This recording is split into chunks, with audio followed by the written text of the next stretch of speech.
Good morning, children. Today, we ask the question, how big of man-children are we? Huge.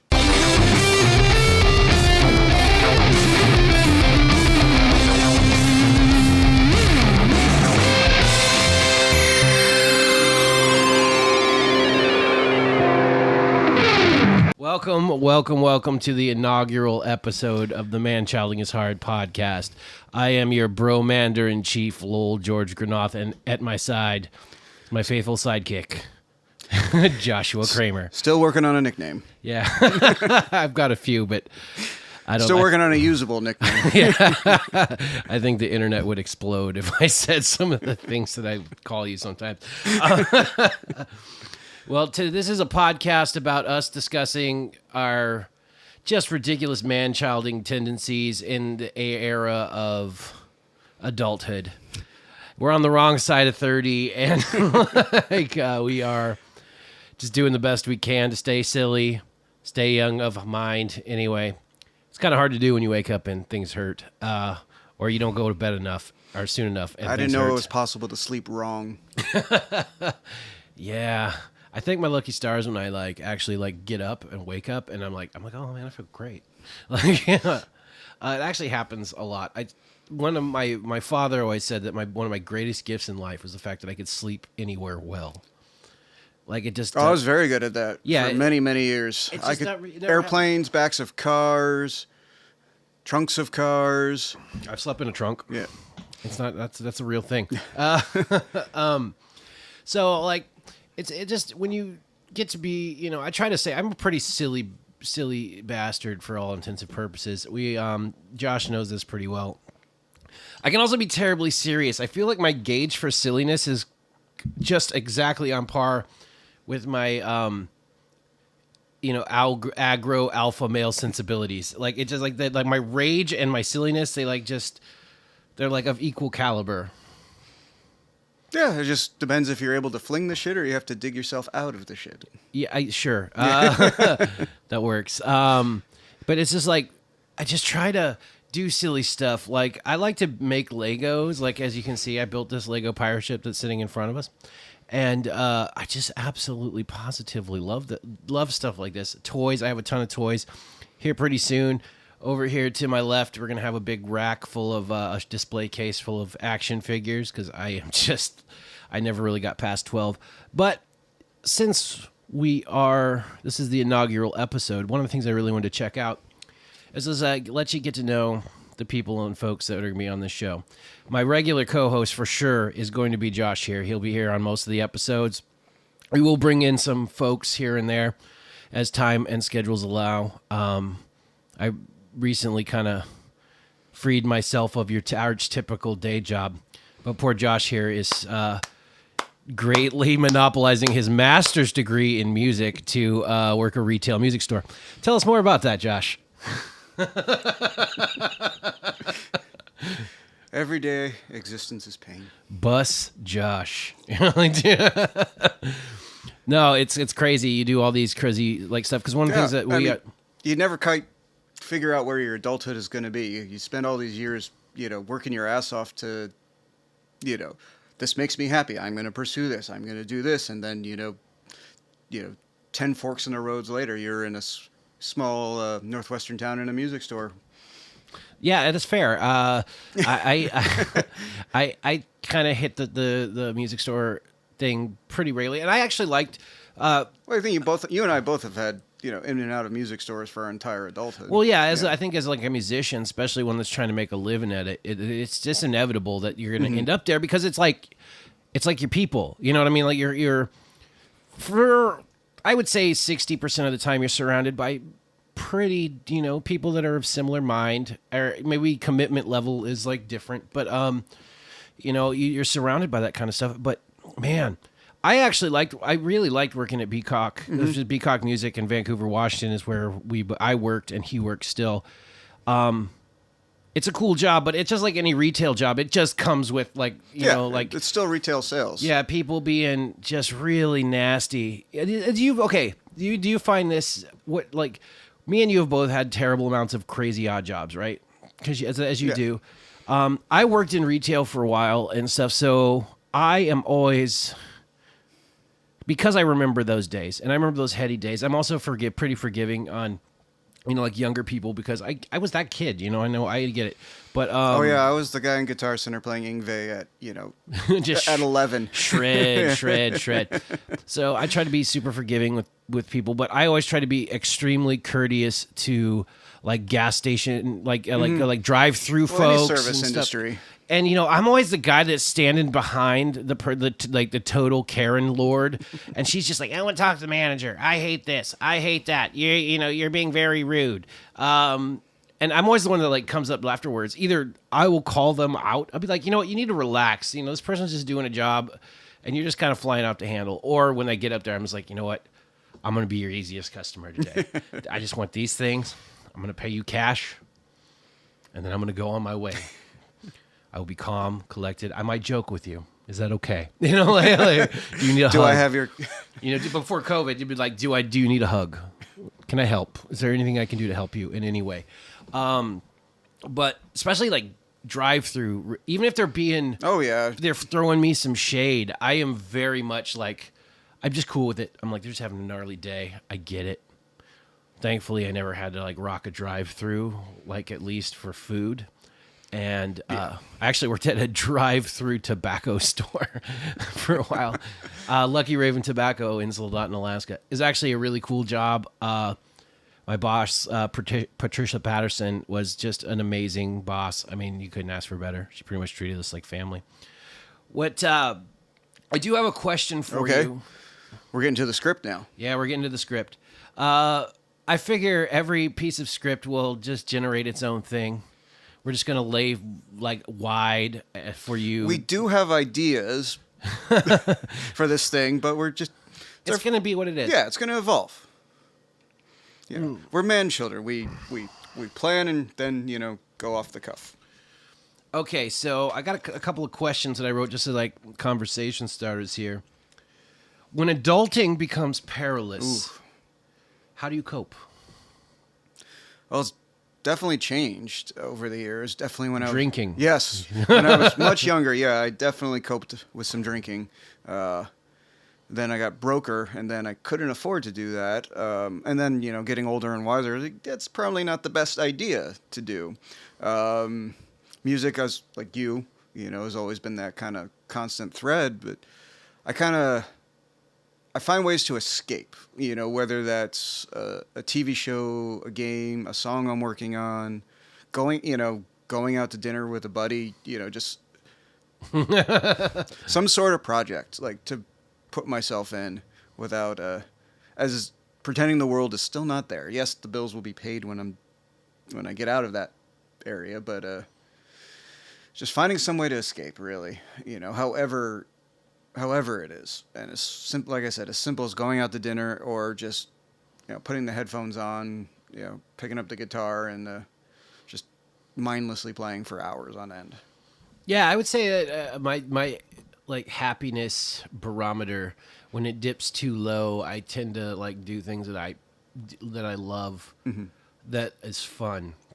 Or adventuresome. Yeah. Adventuresome. I mean, like you see that I have a pretty, even for like a prolific person, prolific is definitely a term, not to like toot my own horn, but I'm very prolific. It's just it's just the way it is. But I'm always making stuff. I'm always producing stuff. I'm always making videos. I'm making funny videos, songs. I write about 2 songs a week. And like, I'm not saying these are like magnum opus songs, but they're like, it's at least like a 2-minute song, and that's just even if it sucks, it's cool because it keeps me sharp and it's fun. It's a lot of fun. The thing I love about music more than anything else is the fact that you're basically pulling it out of thin air. There was nothing really there before, but you are just ripping this thing out of the ether and turning it into something tangible. And that's like it's definitely a power trip for me a little bit, because I can do it fast, and I can do, it's fun and it's super fun. But like making little stupid comedy videos, I love. You'll see plenty of that on this channel, on the Lowell-George Granath channel. There's going to be tons of he probably makes stuff. One of my friends are going to make stuff. It's going to be wacky, wild, and crazy. But like, yeah, you just got to find mechanisms to like cope. And video games are great because that's total escapism. You know what I mean? Like you're just in it to win it. I tend to not really lean into video games too much. I never have either. I'm just too busy, and it seems like every now and then it's like reading. Exactly. In some ways, it's like reading a book. You just kind of get the story, the escape of it, just a little more interactive than. That's actually something I do a lot. Yeah. As I read a lot because I feel like it's part of my creativity to keep that burning, is I have to infuse it with something. I like to watch cartoons. Speaking of ManChilding, I like to watch cartoons. I like to just check out life and watch movies. I love cinema. My dad definitely instilled that in me. My dad's a total cinemaphile, so it's just like it's just totally ingrained in me. So I love good movies, like epics. My dad loves epics, war epics, fantasy epics, whatever. So it's always like I grew up watching like Conan the Barbarian. I remember my mom walked in when I was 6 years old while I was watching that. And it was the crucifixion scene where he's on the tree of woe and the buzzards are picking at him. She about lost her mind. He wasn't allowed to watch me for a while. I distinctly remember my mother showing me the Beastmaster. Oh, Beastmaster's great. Yeah, I remember watching that with my parents growing up, before even Conan. Oh, I was like watching like Predator. Oh yeah, and Conan, but there was only one that gave me nightmares. Like I watched Nightmare on Elm Street pretty young, didn't bother me. The Friday the 13th movies. Of course, they didn't even get to Jason until like the third one. I was obsessed with the Aliens movies. I love Aliens. Yeah. Back when they had the action figure aliens, things that weren't. Michael Biehn is one of my favorite actors. Like he's just a character actor. He was in a lot of. He was the really badass Marine in the Aliens, and then he was in Navy SEALs, co-starring Charlie Sheen. Navy SEALs. I loved him in Tombstone as Johnny Ringo. Oh yeah, yeah. He was like this super psychotic, just like gunfighter killer dude. Obviously Terminator. Oh yeah, Terminator. I mean, it goes without saying. But escapism is definitely part of I think ManChilding to some degree, is that you just do things that make you happy. I really like to do throwback things that like to my childhood, like things that make me happy in my childhood are the same thing. Like I don't actively like draw crazy stuff anymore, but it is something I do slip into when I am just hanging out. Sometimes I'll just sit there and doodle something crazy or paint something crazy. Or I mean, if you've seen my bathroom in my house, there's a bunch of, it's going to get worse too, because now I have more free time, so I'm going to go in there. There's like a shark popping up. There's some H.P. Lovecraft themed things, and there's going to be a whole wall of that. But it should be cool. But that's just, once again, it just goes right back to the same thing. I used to love to paint and draw when I was a kid. I have a bunch of retro video game systems. And like the games that I like to play, save a few modern games that I'm stupid, like obsessed with, like God of War. They make a God of War game. I don't care if I have to buy a new system. I will buy it and I will play it, and I will play it until it's done. Like I don't even like it's like every free moment, every time they have released a God of War game since God of War, I literally I would take time off work, like a week off work, and I would pull usually had a recliner when I was younger, and I'd pull it like right in front of the TV. And this is like, by younger I mean like 25-year-old man, you know what I mean? Like, and dude, I just keep everything I needed near me, because I would take stops for occasional naps and bathroom breaks, and then like I would plow through that game. And even up to the God of War 4 that just was released like 2 years ago. I think the new God of War was... I'm not up on that series. I don't know. That's another thing that happens is the time slip is huge. Oh my God. It's just gargantuan. But I play the God of War games. But like, once again, or old school Nintendo games. I have a retro systems. I have a bunch of games that I really liked as a kid. I'm still looking for a few more, so if you've got some choicey NES games, hit me up. There's plenty of ways to message me or put comments or something, because I will want to acquire those if they're choicey. Just fair warning. Just don't highball me, all right? I'm not made of money. So, by the way, send us your money. Yes. Help us. I have finally made the leap to kind of doing this kind of stuff for a living, and... you just, click on our Anchor page. You can donate to the cause. He'll get some. I'll get some. We'll all get some. And we're going to put it back into the channel and do some really cool things with all of our passions and interests. you know, Our ideas have been like we've discussed some stuff, but there's definitely some firm stuff that I want to do, like some more production based stuff, a lot of music, I imagine. Because we both work pretty fast. Oh, We're just yeah. experienced We both- enough that yeah. we can pump it out. we both worked in the industry enough that when a deadline's there, you get it Yeah, out. but when you're making the deadlines, it seems Yeah. even more. No, it seems even more pressing to me. Like deadlines I put on myself as opposed to deadlines that are put on me by others. I'm definitely my motivator. I have to like force myself during the day to like step away. Because what a lot of the stuff that I'm doing now, I actually just took over the executive. I'm the executive director of a nonprofit, essentially. So, like, basically, like, I do all the video production and stuff like that. But I'm motivated, like, to do that. It's something that I had a part in creating, and I get to see the actual change that it invokes in people's lives. It's called Halo Dental Network.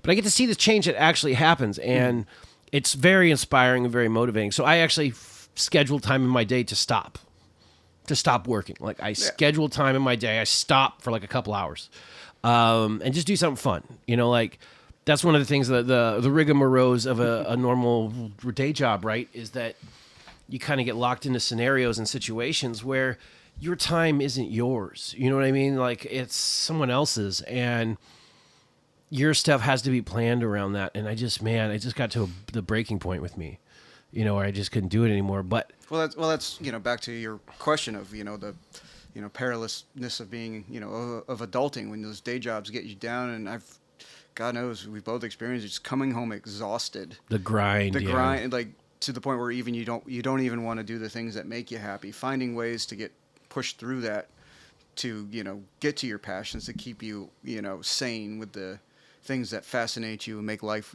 fun. That's probably the biggest key to adulting ever, I would say.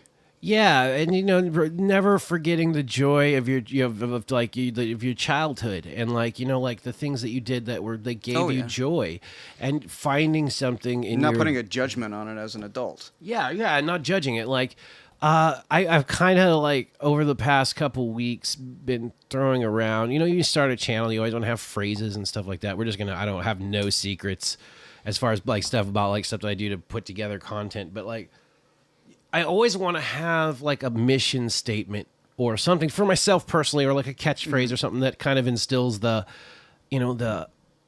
is it? It's like it's it's exactly what I said. It's a mission statement where you are instilling the principles of what you're doing, and it's kind of like your mantra. And mine is be fantastic always. And I'm just going to like that.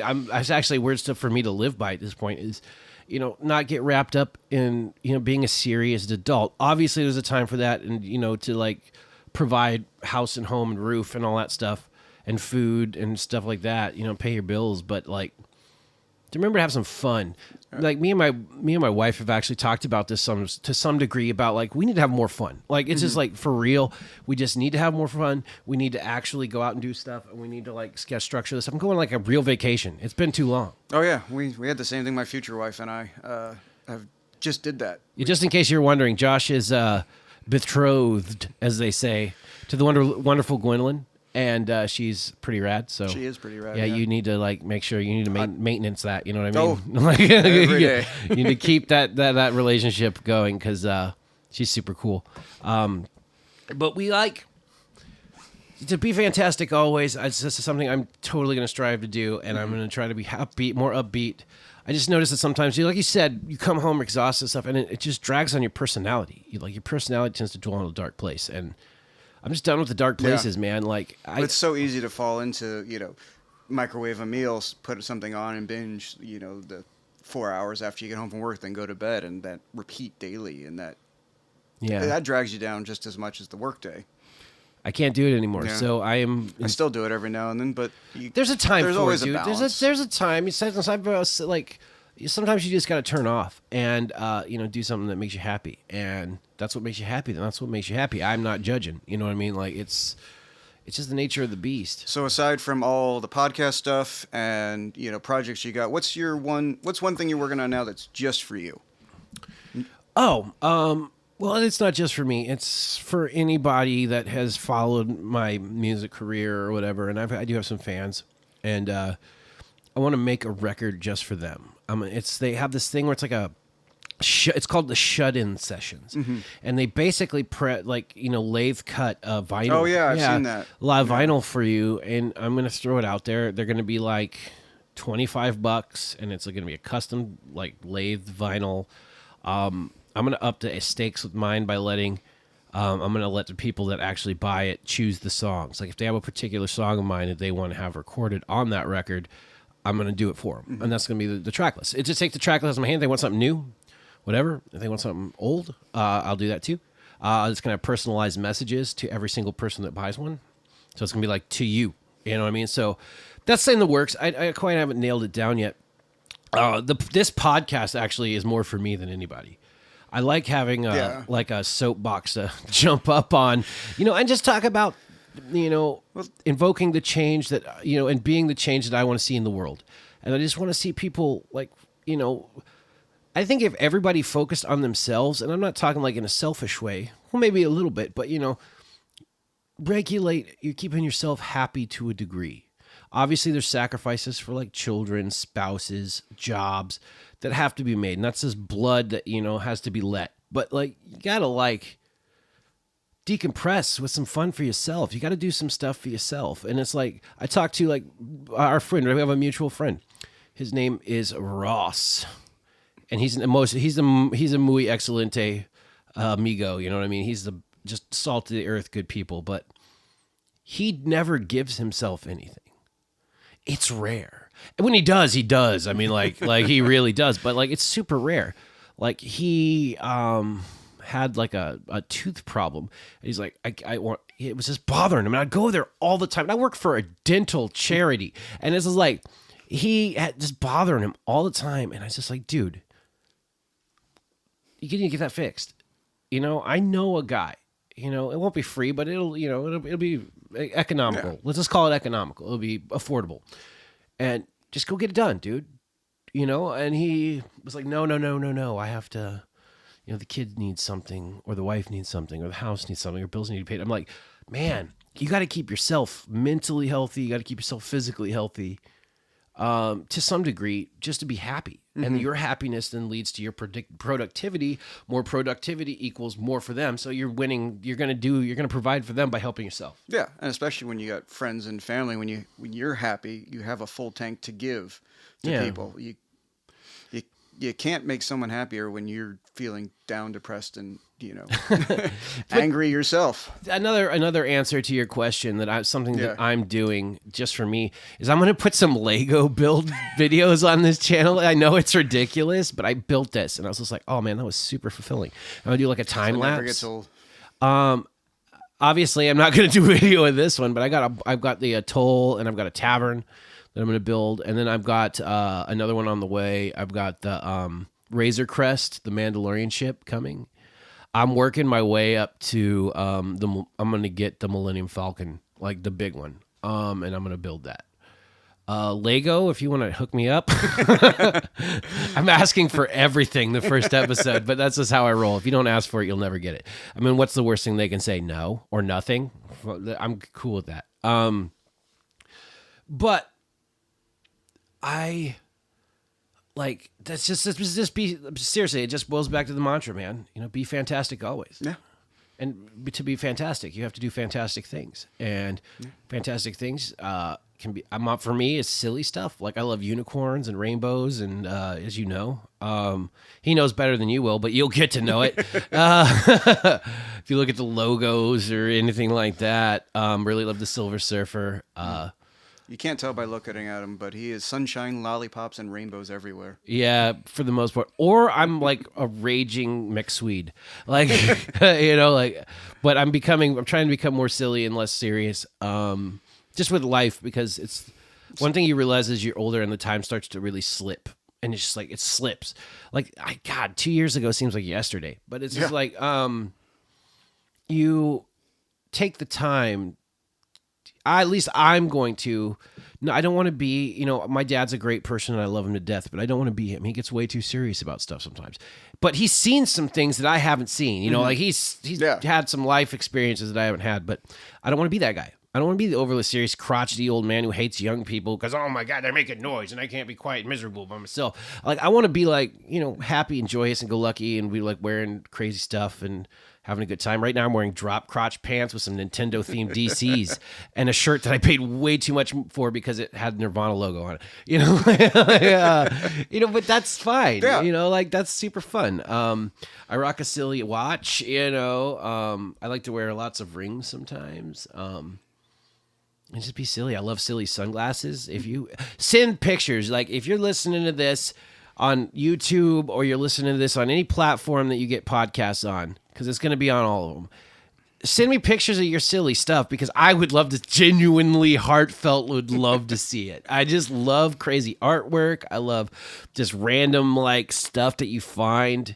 You can find me on Instagram and stuff and the pages for this, and I send me that stuff because I absolutely love silly garbage. I just love it. He knows it. If it's something silly and weird, I'm just like, Silly, weird, and pink. Yeah, I love pink too. I'm working on one of the things I'm going to do for myself too. Since you were asking, thank you for asking. I'm going to build myself a guitar that's as fantastic as I am. I think I'm just going to do a kit guitar where it's just I order all the pieces that are cool and I put them together and it's just super fantastic and me. But I've always wanted that. A guitar that just screams me to the umpth degree. So it's got to have a little taste of badass, but also a fair, a double helping of silliness and fun and just glitter and lollipops and stuff, But I'm thinking about making it Falcor themed. I really feel like Falcor is your spirit animal. Yeah, spirit animal. So having either Falcor on a fretboard, I can do inlay work pretty good. So I could do that myself, get a neck blank or something and just inlay the neck myself with Falcor and abalone shell. We just go to the beach and get a ton of it up here. Yeah, it's pretty easy, but milling that stuff is a pain. But that's something I'm doing for myself. But let me turn this back around to you. What is something that you do that is solely for you and solely for your own silliness? Probably of late, making bacon. Yes. He is making bacon, and it's something I've always wanted to do. My grandfather was a Eastern Texas, back in the swamps near Louisiana, and some of my fondest memories were him smoking. Both deer he hunted or whatever he felt like smoking. So I've always carried that passion, and bacon is awesome. I absolutely 100% agree. So, I've always wanted to do it. Now that my fiance and I have a house in space. They do have a fantastic house. Your spread is cool. I'm not going to lie. I got lucky. I'm marrying up. I know that. So I finally got everything together and I started researching, started doing a ton of research. So I've finally putting that into practice of kind of making bacon, refining it, doing just batches just for the sake of science, just to see what happens if I add this instead of this. And, maybe one day I'll turn it into something, but right now it's been so much fun. Making bacon, pancetta has been a heck of a success. I'm about to make another 10 pounds of it. So I'll bring some over at one point. But, yes, maybe we'll do a sampling taste test. Beyond that, curing as well. I've gotten into curing, one of the hopeful man-childing passions or adulting passions that we'll cover in this podcast. Oh, making bacon can definitely be in there. Yeah, that's definitely food. There's some good local craft makers here too. Besides just Olympia Provisions, there's a lot of great local sausage makers and for real. Cures. We do live in kind of a foodie area. Yeah, which is awesome. Food and cooking is probably the thing I do the most. I've eaten your food. It's quite delightful. I have similar passions there too. But there's music. My fiance and I are finishing up an album right now. It's finishing up being this has been going on since I've known him. It's farther along. All we need are the final vocals and the mixing. So yeah, just. Are you going to mix your own stuff, or are you going to let someone else do it? I will mix my own stuff, but I won't master it. This is the one skill in music that I've never really, pun not intended, mastered. And plus, I like you're too close at that point. No, fair. I do the same thing. I don't master my own stuff. I try not to mix it if possible too, but sometimes it's just I can mix it. Like I haven't had much problem mixing, although my one song I released a while ago, I got so into the weeds that I had no perspective. I sent a bunch of mixes to my friends, like, which one's better? And there was literally like a half a dB difference in like the guitars, or there was an extra little bit of delay, like stuff that no one could actually hear, but only. Yeah, you got to crawl out of the hole. Every once in a while which is the hardest part, but it came. I did not master that one, but it came out all right. So. I do that too. I don't master my own stuff. Sometimes I don't mix it. I do have a couple of friends that we trade mastering projects back and forth sometimes, or at least we did. Mm-hmm. Now I do master stuff myself because I have to crank it out so fast. Yeah, I've had to. Like most of the gigs I've gotten, I've had to be the mastering engineer as well as the mixing and or recording engineer. Yeah, I've done plenty of mastering. The budget's not there, so you just got to. You figure it out. Here's an industry tip for all you kids out there that make do everything, make music. No, well, I'm just saying I'm gonna give it to them easy. If you would spend it's like what, but like a couple $100 like on a plug-in. If you know what that is, if you know how to record music, you probably know what a plug-in is. Called Ozone by Izotope. It just solves your mastering needs pretty lickety-split. It doesn't take a genius to master with Ozone. So Izotope, if you want to give us money, that would be great. But I've been meaning to upgrade my RX. So, there's a reason I'm doing this for a living. Hook it up because I'll pimp your stuff. But if you're mastering your own music, get Izotope. You can get the basic version, which is like $100. Go to a mastering engineer if you can, especially if it's your own stuff. But yes, Izotope works like magic. God, that saved my ass so many times. It's magic, and especially if this, maybe you want to master something that's not like your magnum opus. You know what I mean? This is not something you recorded professionally. Maybe you just want to make us a little track, just throw it out on the internet for all you YouTube guys out there. It's just a plug and play, easy going, simple solution for your mastering needs. Checks can be made out to Lowell-George Granath. And or cash. Yeah, cash. Would be great. So that's great, and I look forward to trying your latest bacon. I'm not gonna lie.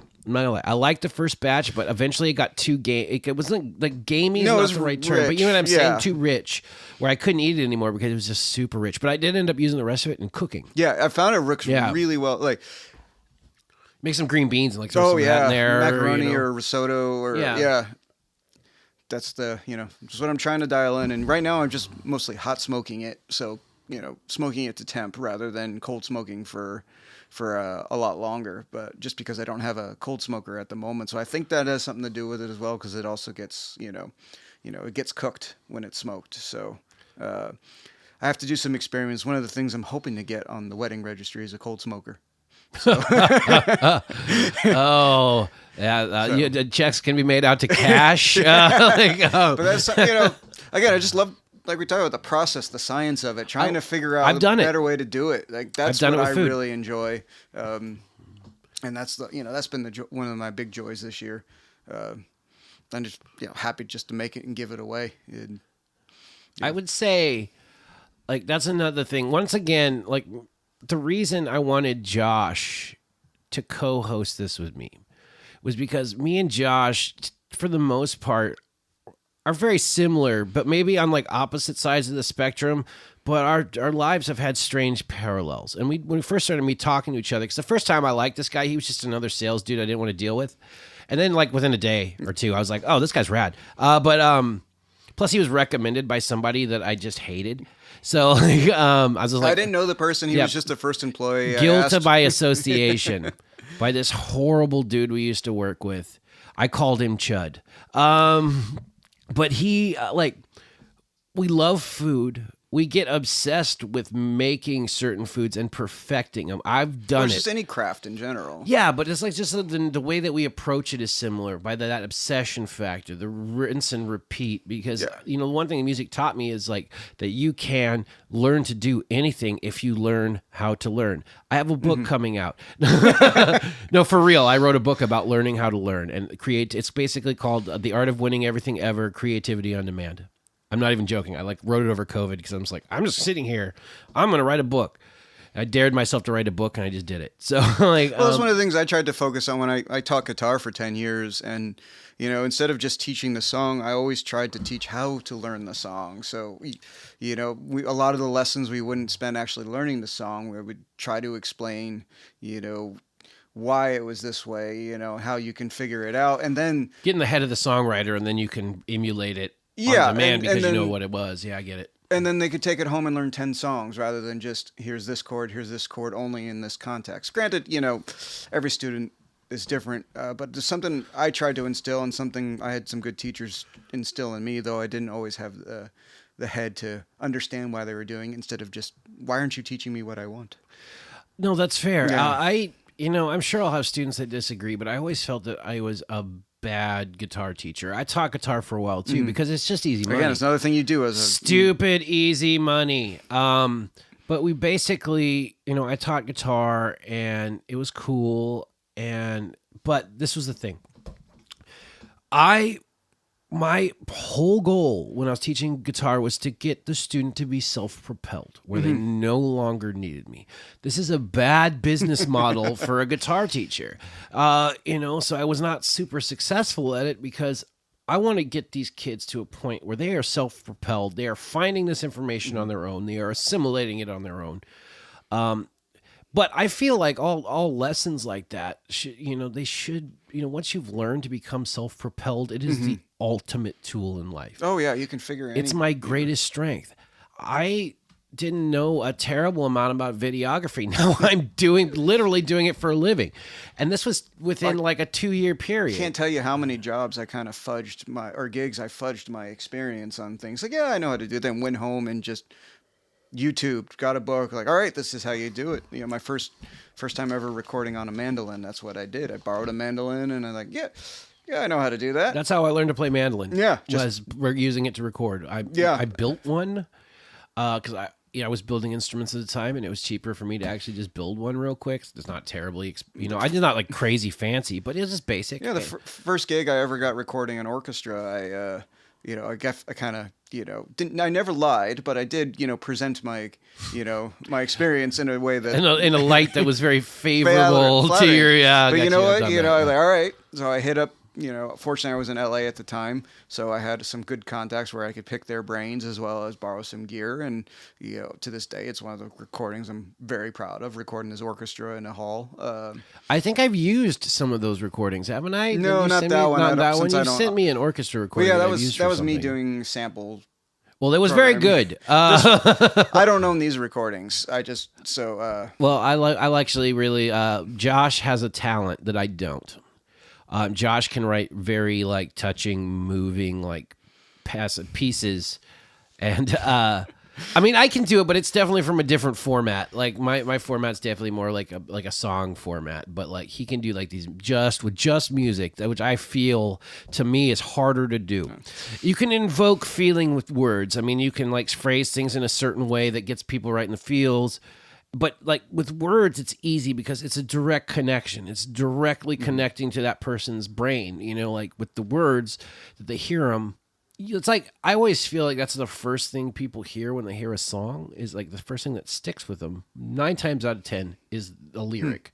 Sometimes it's a guitar riff. Rarely, sometimes it's just a gnarly guitar riff that you remember. But to be able to invoke feeling without that direct connection.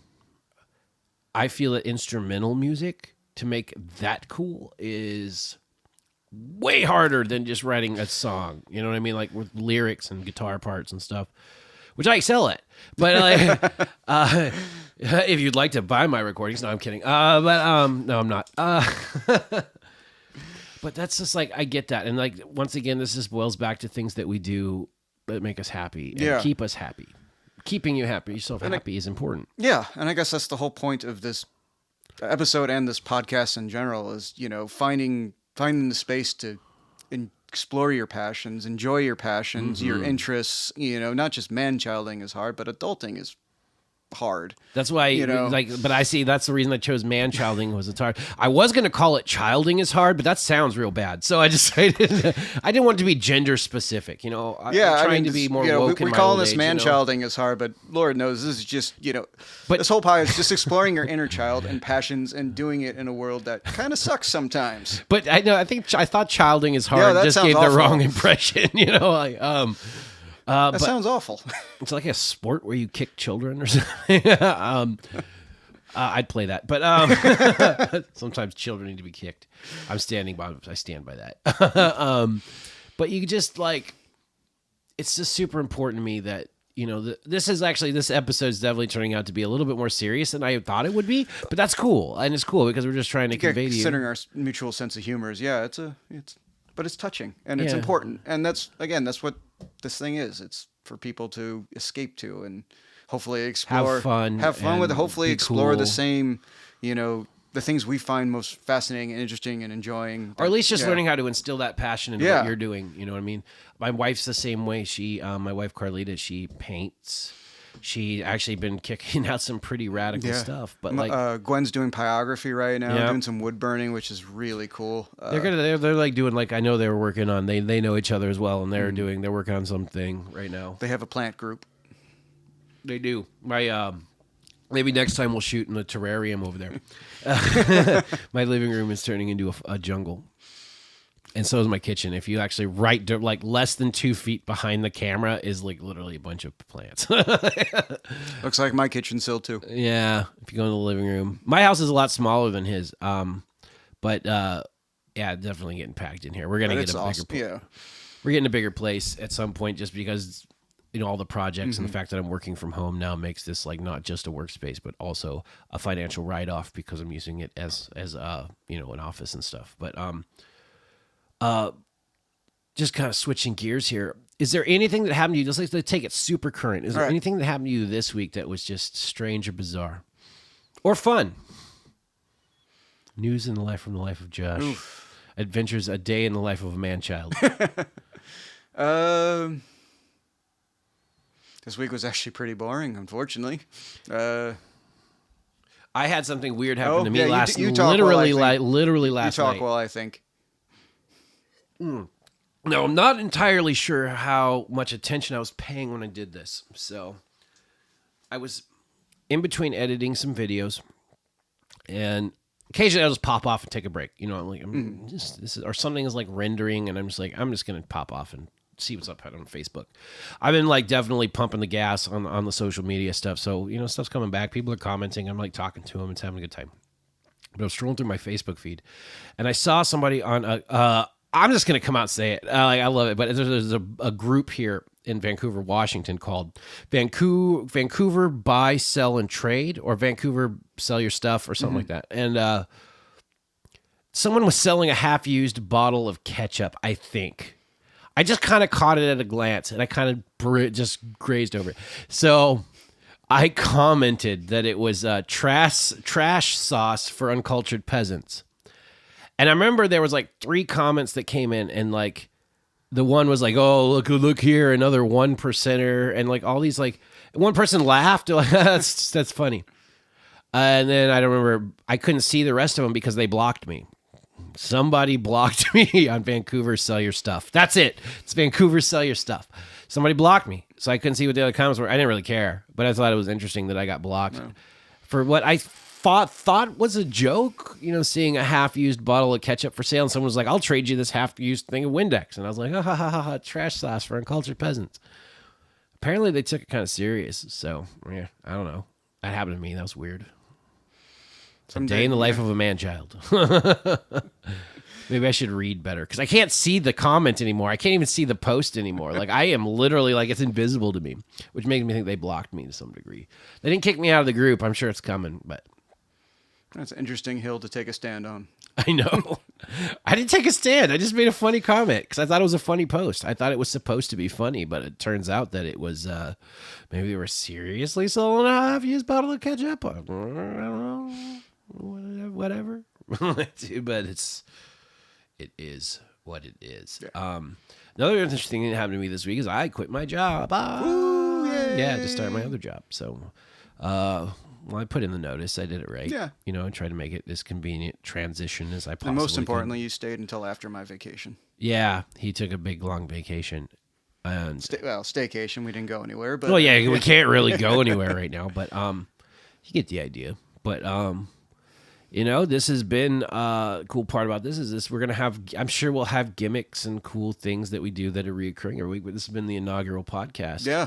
Of the ManChilding is Hard. So like, subscribe, comment, share, love, and as always, do you got any parting words, Josh, for these folks? He's not good on the spot. We're learning this. I just said, like, I'm just going to use my mantra, man. You know what I mean? Be fantastic. Yeah. Be fantastic Better writer always. than improviser. So Yeah. see you next time. Bye. Bye.